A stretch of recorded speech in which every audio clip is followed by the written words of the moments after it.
پاکستان کے prominent senior ترین journalist analyst محترم کامران خان صاحب، ناظرین انہوں نے بہت بڑا دھوکہ پاکستانی عوام کے ساتھ کیا اور یہ انہوں نے ظلم کیا ہے ظلم کیا پاکستانی عوام کے ساتھ.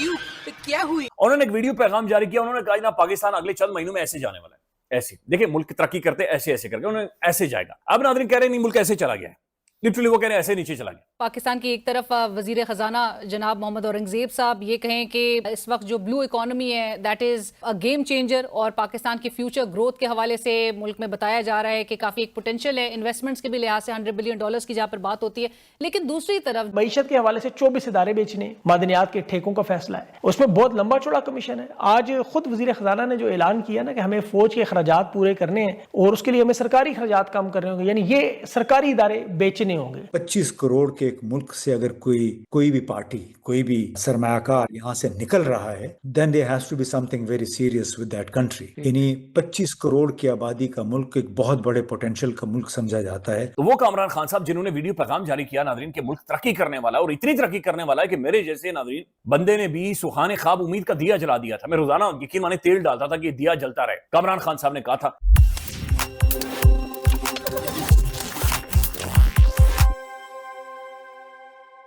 نمسکار دوستو، سواگت ہے آپ کے اپنے چینل پر. دوستو، پاکستان کی آرتھک حالت اب اتنی بگڑ چکی ہے کہ 24 سرکاری ادیوگوں کو بیچ رہا ہے. جی ہاں دوستو، سوچئے ذرا، ایک ملک جو کبھی اپنے وکاس کے دعوے کرتا تھا آج اپنے ہی سرکاری سنستھان بیچنے پر مجبور ہو گیا ہے.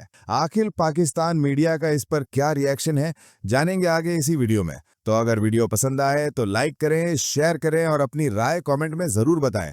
اور ایسے ہی خاص خبروں کے لیے ہمارے چینل کو سبسکرائب کرنا بالکل نہ بھولیں. پھر ملیں گے اگلے ویڈیو میں، تب تک کے لیے دھنیہ واد دوستوں. اچھا ناظرین ایک چیز سوچنے کی ضرورت ہے. بزنس کمیونٹی بھی ملی، ٹرمپ بھی ہمارے ساتھ ملاقاتیں کر رہا ہے، جفیاں پاپیاں کر رہا ہے، گلے لگا رہا ہے، لیکن اس کے باوجود ناظرین اس ملک کے اندر کوئی دھیلا نہیں لے کر رہا. سعودیز ہمارے ساتھ ملٹری پیکٹ بھی کر رہے ہیں، ہمارے گلے لگ رہے ہیں، وہ شیخ آ کر ہمیں کلے بھی پہنا رہے ہیں. شہباز شریف صاحب کو ناظرین پہلی دفعہ جہازوں نے پروٹوکول بھی دیا لیکن دھیلا 1 روپے کا، یعنی مال ڈھمڑی ہمیں کوئی نہیں دیتا. ہم ناظرین دنیا کا ہر پٹھا سدھا ہم ہربا کر چکے ہیں. بلیو یو آن می کہ شہباز شریف صاحب نے غلاٹیاں نہیں کھائی، باقی کوئی کام نہیں چھوڑا، لیکن دھیلا کوئی نہیں، مال کوئی نہیں. اس ملک کے اندر انویسٹمنٹ ناظرین کوئی نہیں کر رہا، پیسہ فائنانشلی چیزیں آگے نہیں بڑھ رہی، جو کہ بڑی افسوسناک چیز ہے. ہمیں سوچ بدلنی ہوگی. ہمیں اور حکومت کو کنڈیوسو ماحول انٹرنلی نہیں ہے. میں خود بزنس مین ہوں، میری خود انڈسٹری ہے. میں آپ سے پوچھنے والی تھی، آپ اور انٹریکٹ بھی کرتے میں ہیں. آپ کو یہ بات وثوق سے کہتا ہوں، حالانکہ ہم کولیشن پارٹنر ہیں، پورا بجٹ ہم نے پاس کرایا ہے، چیئرمین FBR وغیرہ کے ساتھ روز ہی میٹنگ ہوتی ہے. فائنانس منسٹر ٹیکسوں کی بھرمار ہے. 60% ٹیکس آپ لینے شروع کریں گے. ایک ملٹی نیشنل نے 1 بلین کمایا تو 60 کروڑ آپ کو وہ دے کے مسکراتا وہ نہیں جائے گا.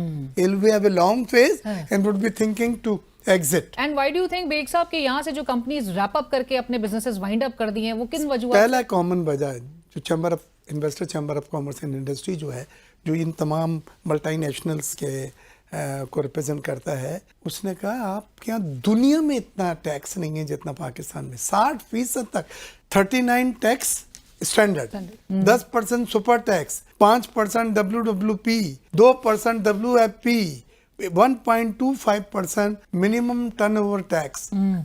60 ہو گیا. ایبسولوٹلی. تو یہ آپ اپنا مائنڈ سینچ کریں گے، money making is not a crime. آپ پاکستان کے اثاثوں کی اگر حقیقی معنوں میں سنتے ہیں نا، لوٹ مار سیل اکثر لگے ہوتے ہیں بورڈ، کوڑیوں کے بھاؤ آپ نے محاورہ سنا ہوا ہے. یہ حقیقت میں ہالینڈ کے وزیر خزانہ محمد اورنگزیب کو جیسے اولیکس پہ بیچ دے والا کام ہو رہا ہے. 24 سرکاری ادارے پاکستان کے پرائیویٹائزیشن کے نام پہ بیچے جا رہے ہیں. آپ ان اداروں کے نام سنیں، PIA کا تو آپ کو پتہ ہے، انٹرنیشنل ایئر لائن جو بھی مانچسٹر گئی اور واپس ہی نہیں آئی. ہاؤس بلڈنگ فائنانس ہے، زرعی ترقیاتی بینک ہے، فرسٹ وومن ہے، اور پاکستان میں جو امریکہ کے جو پاکستان کی $1 ارب کا روزویلٹ ہوٹل ہے، Pakistan engineering company, Sindh engineering company, utility stores, Pakistan کی بجلی کی تقسیم کے ڈسکو، یہ ڈسکو ناچنے والے نہیں، ڈسٹریبیوشن کمپنیوں کو ڈسکو گئے. اس طرح اسلام آباد الیکٹرک سپلائی ہے، الیکٹرک سپلائی جو لاہور کی ہے، اس طرح فیصلہ آباد، یہ ساری کی ساری کمپنیاں بیچی جا رہی ہیں. پاور جنریشن کی کمپنیاں بھی صرف پرائیویٹائزیشن، انشورنس کی کمپنیاں پرائیویٹائزیشن، پاکستان کا ڈاک کا نظام، پوسٹ کا نظام، ایئرپورٹس بندرگاہیں پہلے ہی چلی گئی، اب صرف پارلیمنٹ، سینٹ اور GHQ رہ گئے. حکومت کے پاس اور کچھ بھی نہیں بچا. یہ ادارے پرائیویٹائز کیے جا رہے ہیں اور بڑی مشکل سے پرائیویٹائز ہوں گے کیونکہ نجکاری کے ذریعے یہ سب کچھ بیچنا ہے. یہ IMF کی شرط بھی ہے کہ آپ نے تمام سرکاری اداروں کو خسارے سے نکالنا ہے. اب خسارے کے طریقہ دیکھیں, پہلے ان اداروں کو خسارے میں لایا جاتا ہے, پھر کوڑیوں کے بھاؤ ان کے اپنے لوگ خریدتے ہیں, بیچ میں سے کک بیک کمیشن بھی رکھ لیتے ہیں. جیسے PI آپ کے سامنے,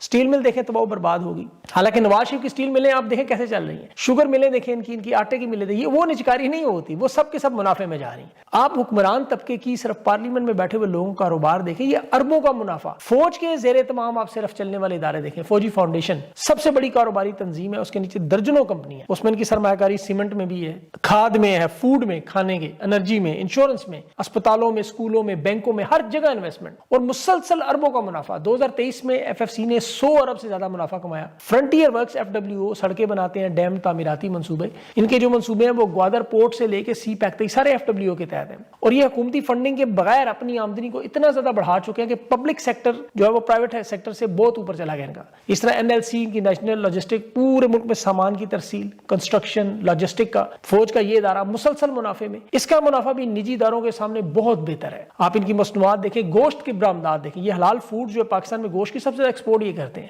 آپ ان کے عسکری برانڈز دیکھیں, بینکوں میں دیکھیں, انشورنس میں دیکھیں. عسکری بینک اور عسکری انشورنس نے 2024 میں 12 ارب سے زیادہ منافع کمایا. تو یہ سارے سرکاری ادارے جو پاکستان کے PIA, یوٹیلیٹی اسٹور, واپڈا, ڈسکوز, پبلک کارپوریشن, یہ سب کے سب خسارے میں, نجکاری میں, لیکن یہاں ان کے سارے ادارے اوپر سے اوپر.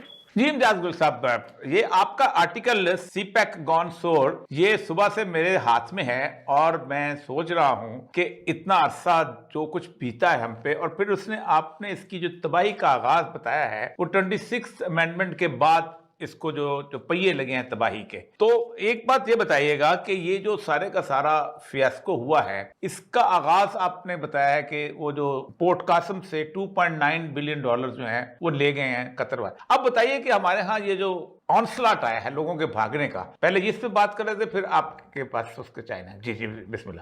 دیکھیے, سی پیک کا تو ایک بنیادی مسئلہ ہے کہ جب 2015 کے بعد سے اس کا سلسلہ شروع ہوا, بہت سارے معاہدے ہوئے, خوش فہمیاں پیدا ہوئیں. ہمارے وزیر اعظم نے اس وقت کے اور ان کے وزیر احسن اقبال صاحب نے اس کو گیم چینجر کہنا شروع کیا. اب گیم چینجر کا ایسا لفظ ہے کہ جو ہمارے چینی بھائیوں کو کچھ زیادہ پسند نہیں تھا. ان کا یہ خیال تھا کہ ہمیں بہت زیادہ بڑکے مارنے کی بجائے, بہت زیادہ شور شرابے کی بجائے خاموشی سے کام کرنا چاہیے, سر جھکا کے. لیکن چونکہ ہمارے ہاں ایک کلچر ہی کچھ اور ہے بڑکے مارنے کا, شاید پنجابی فلموں سے لوگ زیادہ متاثر ہیں, جس طرح سلطان راہی, مصطفیٰ قریشی کی فلمیں, احسن اقبال کی فلمیں دیکھ, یا اقبال حسن تھے شاید. اقبال بھی ویسے ہی ہیں. یہ میں نہیں کہوں گا, لیکن مجھے وہ چونکہ یاد آ گئے, یوسف خان ہوتے تھے. تو ان سب کے بڑے بڑکے مار کے بات کرتے. تو مجھے یہ لگتا ہے کہ آج کل کئی آپ رہنماؤں کو بھی دیکھ لیں, مین سٹریم جو حکومت میں بھی شامل ہیں, ہمارے کئی اینکرز ہیں, یہ سب کچھ ایسا ہی کام کر رہے ہیں. اور چینی بار بار کہتے تھے کہ خدا کے لیے آپ چیخ کے باتیں نہ کریں, ہمیں کام کرنا چاہیے. تو اس میں 1 سال 1.5 سال لگا لانگ ٹرم پلان بنانے میں, جو سی پیک کے تحت ہونا تھا. اور سی پیک کا بنیادی ایک یہ فریم ورک تھا. لوگوں کو یہ بتایا گیا کہ یہ پروجیکٹ آ گیا ہے, حالانکہ یہ ایک فریم ورک تھا جس کے تحت پھر بہت سارے منصوبے لگنے تھے. جی ٹھیک. وہ فریم ورک بناتے کوئی 1 سال کے بعد چینیوں نے ہاتھ اٹھا لیے. خود مجھے اس وقت کے سفیر نے کہا کہ آپ کے ہاں منصوبہ بندی کا بڑا فقدان ہے, کیونکہ چینی کہہ رہے تھے کہ پیسے ہم آپ کو دے رہے ہیں, انفراسٹرکچر, ہم بجلی بھی آپ کے لیے بنا رہے ہیں, لیکن جو سرخ فیتا ہے, بیوروکریسی ہے, وہ ہمارے راستے میں رکاوٹ ڈال دیتی ہے. اس کے علاوہ پھر انہوں نے کہا کہ ایک بڑی عجیب سی بات ہے, میں بھی یہ ایک نقطہ ہے جس کو آپ اس کو ایمپلیفائی بھی کر سکتے ہیں, اور یہ سن کے مجھے بڑا افسوس ہوا. انہوں نے کہا کہ ہم جب بھی سیکیورٹی کی بات کرتے ہیں تو ہمیں آپ کے حکومت والے, آپ کے فوج والے یہ کہتے ہیں کہ ہم نے چینی باشندوں کی حفاظت کے لیے بھرپور بندوبست کیا ہوا ہے, we are doing over best.